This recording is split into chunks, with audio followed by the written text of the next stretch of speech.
Well, hello again, everybody. This is session 4 of a new look at cancer. Last week we talked about oncogenes and what turns those oncogenes on. So that's really when we talk about causes. So what caused a person's cancer? So was it a virus, or was it a heavy metal toxicity, or was it a chemical toxicity that they're exposed to as a child? Or when we're really talking about what causes it, we're talking about from multi-different levels. The cause can increase expression of an oncogene. It can decrease expression of a suppressor gene. It can directly affect the receptor site and a specific receptor, typically an apoptotic receptor. It can affect inside the cell, so like a cancer virus typically affects inside the cell and causes breakage in a mutation in the replication cycles. So we talk about chemicals or virus or bacteria or radiation and things like that. That's what we're talking about. Is it affecting the oncogene expression, increasing it? Is it decreasing the suppressor gene? Is it directly affecting the cell somehow? So from a straight hereditary standpoint of cancer, it's almost a moot point to talk about. So we're not even going to talk about. There are certain hereditary cancers. There's, but even in, let's say, retinoblastoma, which is a childhood cancer of the eye, the percentage of children with retinoblastoma that do not have any expressed gene for retinoblastoma, there's actually a retinoblastoma gene, is half of the population of retinoblastoma patients. So there's very few hereditary cancers. So even you talk about a suppression of the BRCA1 and BRCA2, that is a breast cancer where Angelina Jolie had that genetic mutation, so she had her breasts removed. You're going to find that, to me, that is a ridiculous thing to do. There's ways that you can turn off the expression of those oncogenes, as you will see that as we go here. So top 6 causes of cancer in men and women. This is listed solely by the cancer research in the UK, and it is solely based upon what is straightforward knowledge. Tobacco obviously ranks the highest across the board, and the biggest common cause of tobacco, what tobacco causes, is typically small cell cancer in the lung. So, and that is the leading cause of death in all cancers. So for whatever reason, there's still as many smokers and as many new smokers as there ever was before. But lack of fruit and vegetables is what they listed for men. Interesting. Occupational hazards, asbestos, other chemical hazards, alcohol, overweight, exposure to sun and sunbeds. I'd take argument with that. But there's so many chemicals in tobacco, and we hardly ever talk about tobacco, partly because my mind isn't even there. I never smoked before, and you just don't see smokers anymore. So if you're a non-smoker and you don't have friends or loved ones that are smokers, it kind of falls off your radar. Unfortunately, there's just as many smokers today, if you look at the statistics, as there has been, at least the statistics that I saw, which is kind of mind-boggling, given all the knowledge on how dangerous smoking is. Believe it or not, I've had cancer patients, small cell cancer patients, that still refuse to stop smoking. Currently have a number of patients that still smoke. The chemicals in the cigarette are so addictive. That's how they keep you smoking. So these addictive substances affect the brain, and it's a huge, very difficult addiction to overcome.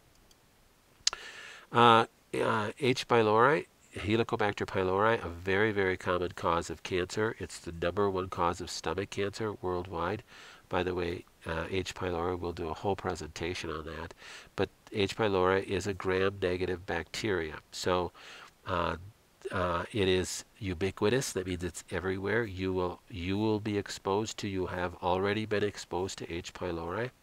How H. pylori infects us is foodborne, so you ingest it. You could get it through kissing someone. You could get it through uh, uh, a food handler having H. pylori. It is everywhere. You are exposed to it maybe on a weekly basis, maybe on a monthly basis.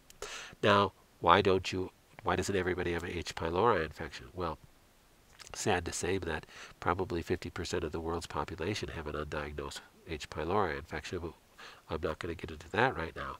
But normally, H. pylori should be killed by your stomach acid. So when you have adequate HCl production by your parietal cells of your stomach, and that will give you a low pH, very acidic environment in your stomach. So when foodborne pathogens like H. pylori enter into the stomach cavity, that HCl kills them, and you never get any of the effects of H. pylori. So HCl not only digests your food, breaks it down into smaller particles, but it is your first line of defense against foodborne pathogens. And H. pylori is a biggie. So H. pylori, if you Google it, you'll find your majority of your articles are going to be on stomach ulcers, because H. pylori is the cause of stomach ulcers. But it's the cause of many cancers. It's the cause of endothelial dysfunction. It's one of the top 5 causes of heart disease. So there's a lot to be said about H. pylori, and I love to talk about H. pylori, so we'll have many presentations on that. There's other causes of cancer, other exposures, vaccine exposures. Nobody wants to talk about that, but it's true.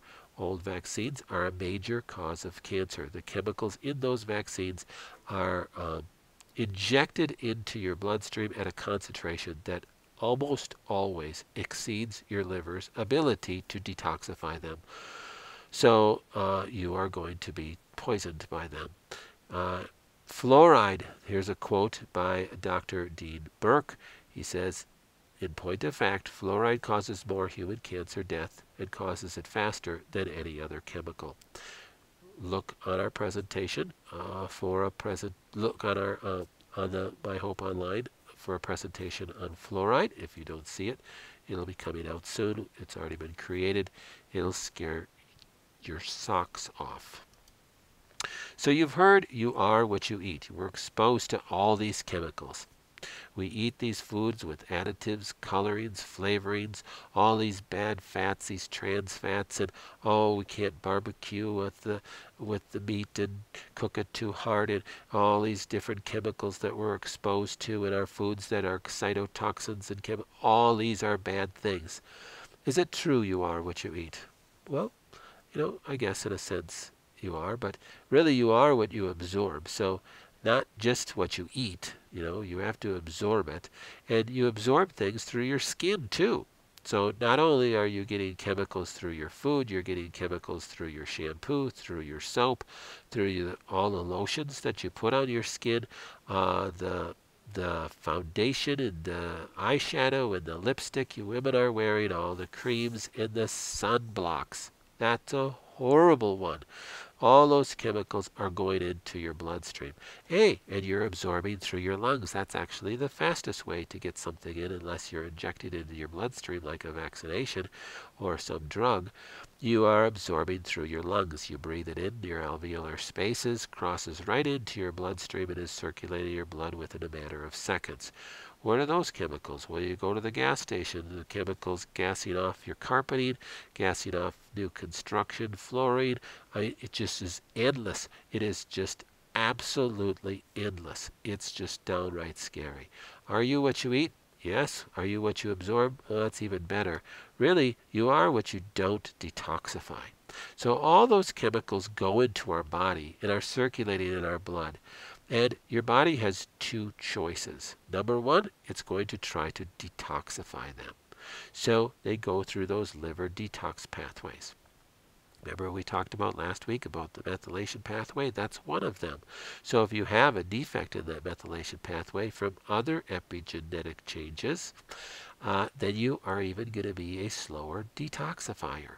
So even if you have a 100% function of all your detox pathways, you could overwhelm them because you are toxifying yourself at a greater rate than your liver is able to detoxify you. So the rule of thumb is this: if you are toxifying yourself at a rate greater than your ability to detoxify, you are poisoned. So now what is your body going to do? This toxin is circulating through your bloodstream, and you are going to die of toxemia unless you do this wonderful other thing that God put in your body. You shunt these toxins to fat cells. So we're not talking about just fat at your belly. Matter of fact, we're talking the least about fat at your belly. We're talking about your more vascular fat, that is the fat around your organs. Why can you go play football and get hit and your thyroid doesn't pop out of your body? Because you have a nice round fat layer holding your thyroid together and keeping it in place. Same thing with all your organs. You have this nice, beautiful fat layer cushioning the blow so you can walk and run and play hopscotch and your liver doesn't, fall down to your pelvis, because it's held together with tissue that is mainly made of fat. Well, your fat cells, think of your fat cells as having, let's say the gift of accommodation. So they are constantly inviting toxins in, and that's where toxins can get stored. So greater exposure to toxins, greater than your ability to detox, circulate through your blood, get shunted to fat cells, and there they're held, hopefully happily ever after. But unfortunately, it can cause all sorts of problems. So we'll talk about those as we go next week. What do we do about it? And we're just going to keep digging into this. All right, Dr. Connors, hope this is good for you.